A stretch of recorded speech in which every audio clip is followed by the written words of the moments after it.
करजत तालुका सिंदे गुट के विधायक महेंद्र थोरवे की 5 करोड़ की निधि लगाकर गांव के पास अग्निशमन दल के बगल में डॉक्टर बाबा साहब अम्बेडकर विशाल भवन बनाया जा रहा है, जिसका भूमि पूजन 6 अक्टूबर के दिन किया गया। इस मौके पर रायगढ़, करजत, ठाणे, नई मुंबई, तलोजा, कल्याण डोंबिवली से हजारों भीम सैनिक, बाबा साहब के अनुयायी, बाबा साहब की जनता बड़ी संख्या में उपस्थित थी। इस भूमि पूजन के साक्षीदार डॉक्टर बाबा साहब अम्बेडकर राष्ट्रीय परिवर्तन पक्ष के अध्यक्ष नरसिंह दत्तू गायसमुद्री साहब भी बने हैं, जिन्होंने करजत तालुका में भेंट देकर डॉक्टर बाबा साहब अम्बेडकर भवन के भूमि पूजन में अपना सहयोग तथा भगवान गौतम बुद्ध की प्रतिमा पर पूजा अर्चना किया और यहाँ के स्थानिक सिंदे गुट के आमदार महेंद्र थोरवे से भेंट कर भवन के निर्माण कार्य को लेकर चर्चा की। इस मौके पर करजत तालुका के वीडियो स्टार संतोष भवार, उनकी पत्नी मीनाक्षी भवार ने नरसिंह गायसमुद्री साहब को घर बुलाकर शॉल, पुष्पगुच्छ देकर सम्मान गौरव किया और उनका आभार व्यक्त किया। रविवार के दिन संपन्न हुए इस भवन निर्माण कार्य के भूमि पूजन समारोह में डॉक्टर BBRPP पार्टी के पदाधिकारी नाना गायसमुद्री, शांताराम ब्यूसने, बरकत अली अंसारी, करजत तालुका दामाद गांव के भूतपूर्व सरपंच, सिंदे गुट के शाखा प्रमुख असगर भाई खोत, आदिनाथ झेंडे, प्रकाश कुमार, हर्ष भवार, गौतम मोहिते, अल्ताफ खान, नवाज भाई शेख, युवराज नागमल, रतिलाल झाल्टे, अरबाज भाई खान, किशोर सोनोने, सचिन रोकड़े, रेहान शेख इत्यादि का सहभाग रहा।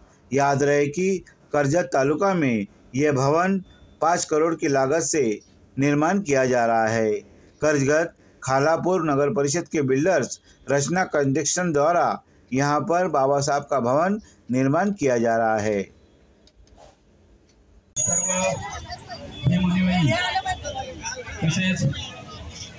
सर्व भगिनींना विनंती करण्यात येते की या ठिकाणी जो आपला भूमिपूजन सोहळ्याचा कार्यक्रम आहे तो संपन्न झालेला आहे।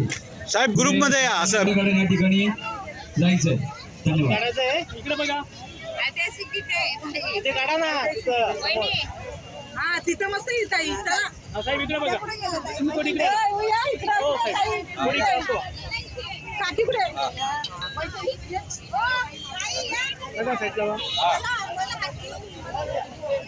साहेब एक मिनिट थांबा घ्या हात लावा।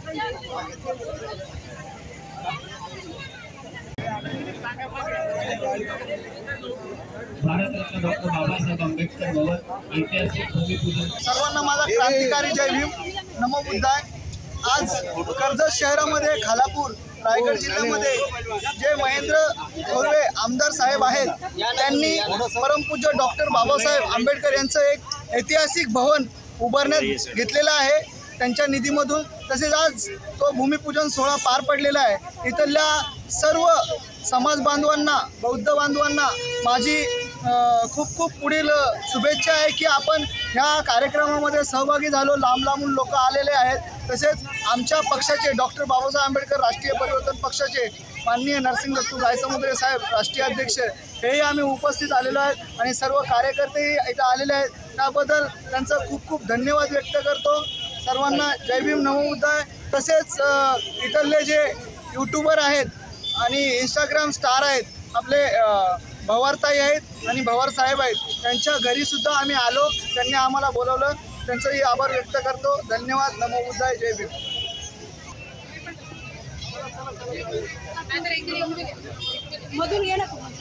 बाबासाहेब आंबेडकर राष्ट्रीय परिवर्तन पक्षाचे राष्ट्रीय अध्यक्ष नरसिंह दत्तू गायसमुद्री, आज आम्ही या ऐतिहासिक कर्जत या शहरामध्ये आलेलो आहेत। या ठिकाणची आपण बघितलेली आहे की या ठिकाणी भूमिपूजन या ठिकाणी संपन्न झालेलं आहे आणि या ठिकाणी आमदारांनी या निधी कमीत कमी 5 करोड निधी या भवनासाठी दिलेला आहे आणि ही तर समाजासाठी आमच्या खूप अभिमानाची गोष्ट आहे की खरोखर या ठिकाणी एक बाबासाहेब आंबेडकरांचा भवन बनतो आणि त्यामध्ये सर्व समाजाचे लोक या ठिकाणी उपस्थित राहून या भूमिपूजनाला आपली हजेरी लावलेली आहे आणि तशा प्रकारे आपण ह्या ठिकाणी भूमिपूजन सोहळा आपण बघितलेला आहे। आज या ठिकाणी भूमिपूजन झालेलं आहे आणि आम्ही खूप खूप खूप आनंदी आहेत या ठिकाणी उपस्थित राहून या ठिकाणचा सोहळा बघून आम्हाला आनंद होतोय की असे भूमिपूजन या ठिकाणी झालेलं आहे आणि आज सर्व समाजाला माझ्या वतीनं, पक्षाच्या वतीनं आणि ह्या भीमसैनिकाच्या वतीनं खूप खूप हे आमदारांना मी शुभेच्छा देतो की त्यांनी ह्या ठिकाणी आपल्या निधीतला 5 करोडचा निधी ह्या ठिकाणी दिला आणि ह्या ठिकाणी भोजनाची व्यवस्था देखील करण्यात आलेली. या ठिकाणी बाबासाहेबांचं उद्यान या ठिकाणी बनणार आहे. आणि जय भीम, जय बुद्ध, जय भारत, जय भीम. सर्वांना जय भीम. डॉक्टर बाबासाहेब आंबेडकर राष्ट्रीय परिवर्तन पक्षाचे अध्यक्ष माननीय गायसमुद्रे साहेब आज इथं या कार्यक्रमाचे साक्षीदार होण्यासाठी ऐतिहासिक भूमिपूजनचे कार्यक्रमाचे साक्षीदार होण्यासाठी इथं उपस्थित आले. त्यांचे मनापासून खूप खूप आभार व तसेच त्यांच्याबरोबर आलेले इथे सर्व उपस्थितांना विनंती आहे की आपण रॉयल गार्डनच्या दिशेने रवाना व्हावं. या भूमिपूजन सोहळ्याची एक ऐतिहासिक सभा रॉयल गार्डन येथे आयोजित करण्यात आलेली आहे आणि तिथे सर्वांची भोजनाची देखील व्यवस्था करण्यात आलेली आहे.